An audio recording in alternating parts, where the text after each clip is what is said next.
Well, it's time now for a look at what's making the front pages in Friday's international newspapers with our press reviewer, Florence Filomeno. Hello, Florence. Hey, Lorna. So we're going to start off with the ongoing unrest in Ivory Coast, which, of course, we've been talking about already in the news bulletins. But that's also hitting many newspapers around the world this Friday. That's right. And we're going to start right off with The Independent, which has headlined on what's going on in Ivory Coast with a very striking image of a helicopter flying over Abidjan. It says that the last Westerners are leaving. The ordinary people remain terrified and hungry, trapped in Ivory Coast's biggest city, while armed gangs and looters maraud the streets. The UN may have intervened, but a bloody showdown seems inevitable. And on the inside, there's also a striking photo of pro-Ouattara forces wearing gas masks, gearing up for combat.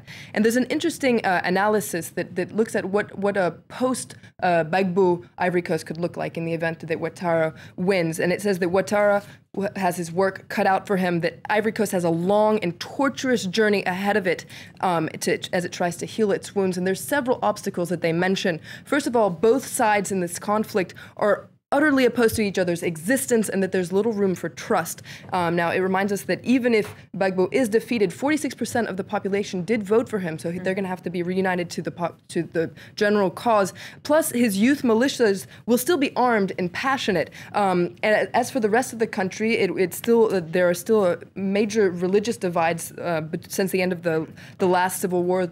Ivory Coast has been divided between a predominantly Muslim north, Christian south, and even within Ouattara's own troops, it says that they're united against Gbagbo and not so much for Ouattara. Okay, so a pretty bleak picture there of Ivory Coast. And you mentioned there the religious aspect of the conflict, and that's something that The Guardian, another UK newspaper, has also picked up on. Yes, this is an interesting piece. It's called Unlikely Allies, and it says that though Gbagbo has been isolated on much of the international front, there's one influential group that's doggedly continuing to support him, and that's the Christian right. Now, for instance, in the United States, several key evangelical figures have said that he's the rightful winner, and they've warned that they've blamed the Muslim Ouattara for all the killings and massacres going on. Okay.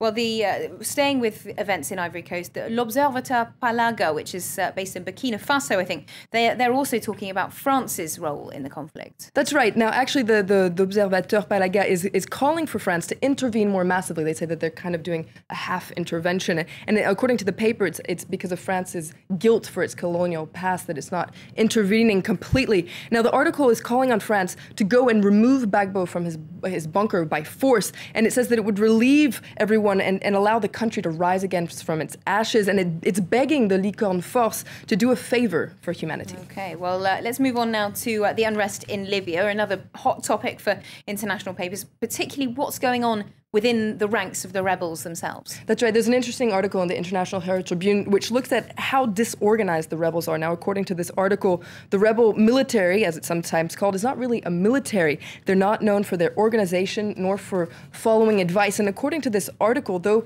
many of the rebels are very brave, it's essentially a mixed match of generations. It's kind of this hapless bunch of these people who have no experience in fighting, who have little means of communication, and it says that they have these weapons that they just don't know how to use. Okay, well, let's lastly move on to Brazil, because obviously a tragic story yesterday of a gunman bursting into a school. How have the Brazilian papers covered that? Well, we're going to look at O Dia, which is a leading newspaper, actually at their website, because they have an amateur video of the shooting, the massacre that happened there. They have photos, interactive maps that show the step-by-step of this young man who burst into a school, killing several people, several students. And they also have a description of the gunman who they describe, who was a former student at this school, and they describe him as being shy, quiet, and who liked to keep to himself. Okay, well, thank you very much indeed, Florence Filomeno, for that look at all today's international newspapers.